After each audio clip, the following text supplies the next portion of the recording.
Did you know that the average attention span is now less than 8 seconds?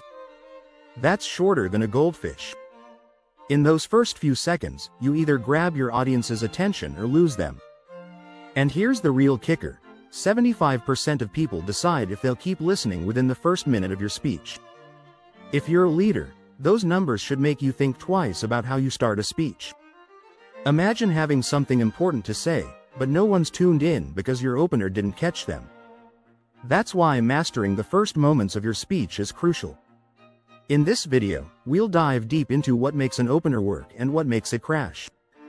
From bold openers that shock your audience to personal stories that create real connections, we'll explore the best and worst ways to start your speech. We'll also cover some common mistakes that can kill a speech right from the start. Stay with me to learn these strategies, backed by real-world examples and a few surprising stats you probably didn't know. Ready to make sure your next speech opener leaves an impact?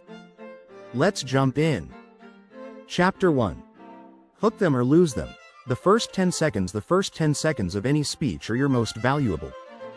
According to a study by Microsoft, the average human attention span is just 8 seconds. That's less than a goldfish.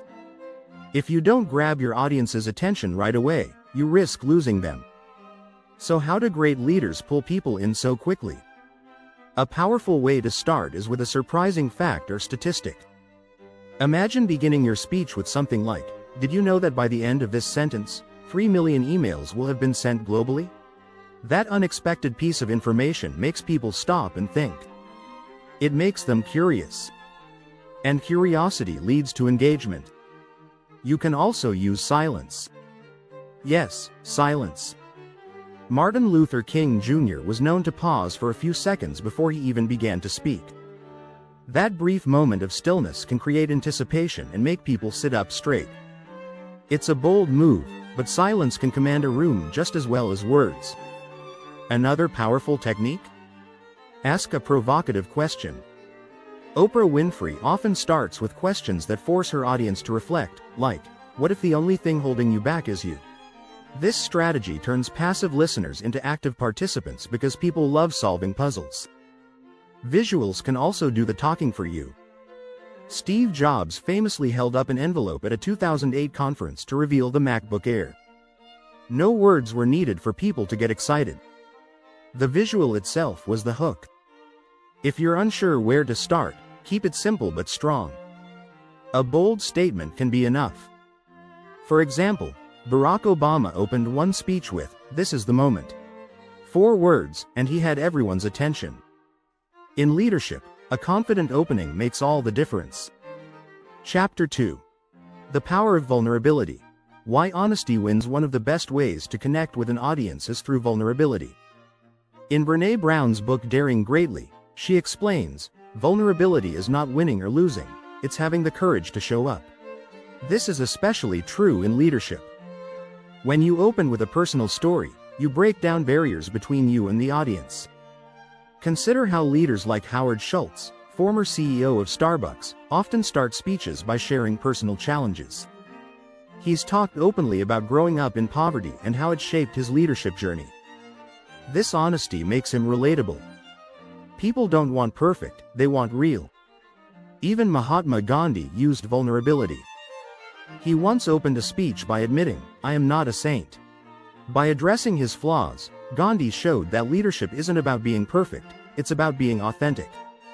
Sharing a mistake or a moment of failure can be just as powerful. In one TED Talk, Dan Pink starts by admitting, "I was wrong about something." His vulnerability immediately builds trust. The audience feels like they're listening to a friend, not someone talking down to them. Research shows that vulnerability leads to deeper connections. According to a study by Harvard Business School, leaders who show vulnerability are seen as more approachable and trustworthy. This is critical for building strong relationships with teams and followers. When leaders show their human side, the audience lets their guard down. They stop judging and start relating. And that's when they really start listening. Like what you're seeing? Hit subscribe and we'll continue right where we left off. Chapter 3. Shock and awe. Daring to break the mold. Sometimes the best way to start a speech is to shock your audience. People love the unexpected. They crave something out of the ordinary. And the leaders who aren't afraid to break the mold are often the ones who leave a lasting impression. Take Elon Musk, for example. During one presentation, he casually walked on stage and smashed an unbreakable window of Tesla's Cybertruck. An accident, yes, but also an unforgettable moment that had people talking for days. It was unexpected, bold, and memorable. Using humor can also shock your audience in a good way. Richard Branson is known for his wild stunts, like arriving at an event dressed as a female flight attendant.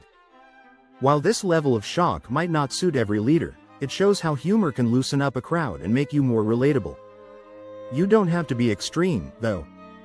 Sometimes a simple, shocking fact can have the same effect. For instance, Bill Gates once opened a speech about malaria by releasing mosquitoes into the audience, saying, "There's no reason only poor people should have the experience."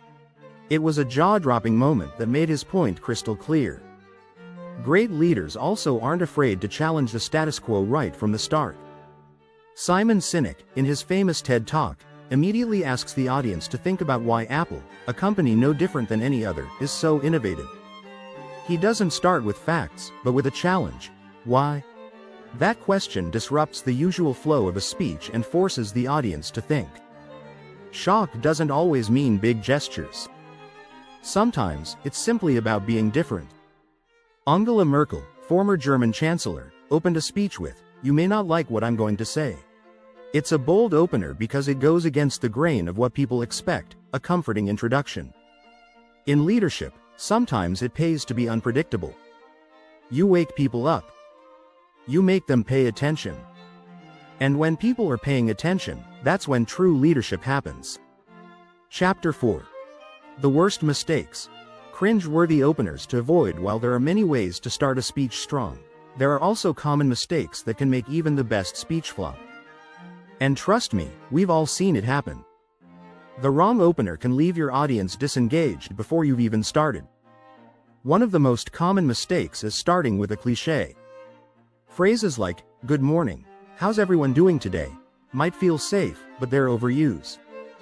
Your audience has likely heard this 100 times before, and it signals that they can tune out.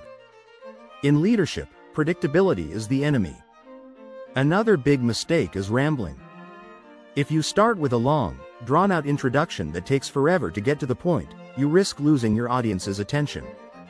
A survey by Prezi found that 95% of professionals admitted to multitasking during boring presentations. You don't want to be the one whose speech gets ignored because you didn't get to the point fast enough. Avoid opening with apologies. "Sorry, I'm a bit nervous," or "I didn't have time to prepare," instantly weakens your authority. It makes the audience question your credibility before you even begin. According to leadership expert John Maxwell, people don't follow titles, they follow courage. So, don't undermine your own confidence at the start. Reading directly from a script right from the beginning is another killer. It feels robotic and creates distance between you and your audience. Effective leaders know that eye contact and speaking from the heart build a connection. A study from the University of Wolverhampton found that eye contact can increase attention retention by 30%. Lastly, avoid irrelevant jokes. Humor can be a powerful tool, but if it feels forced or unrelated to your topic, it can fall flat. A poorly timed or inappropriate joke can damage your credibility or even offend. The key is relevance and timing. Humor should add value to your message, not detract from it. Chapter 5. Curiosity over clarity. Leave them wanting more. In the art of speech giving, sometimes less is more. Great leaders know that opening with mystery or curiosity can be far more engaging than spelling everything out up front. This approach taps into the audience's natural curiosity, making them lean in and crave more. Think about Simon Sinek's TED Talk, which opens with the simple question, "Why?" He doesn't give the answer immediately. Instead, he leaves the audience wondering. This technique is known as the curiosity gap. You provide just enough information to spark interest, but not so much that you give away the entire plot. People are wired to seek answers, and if you leave them hanging, they'll stick around to find out more. Another effective strategy is starting with an unsolved problem. There's something wrong with leadership today, but few know how to fix it, can be an opener that gets people thinking. Immediately, you've introduced a problem that needs solving, and your audience is curious about how you'll provide the answer.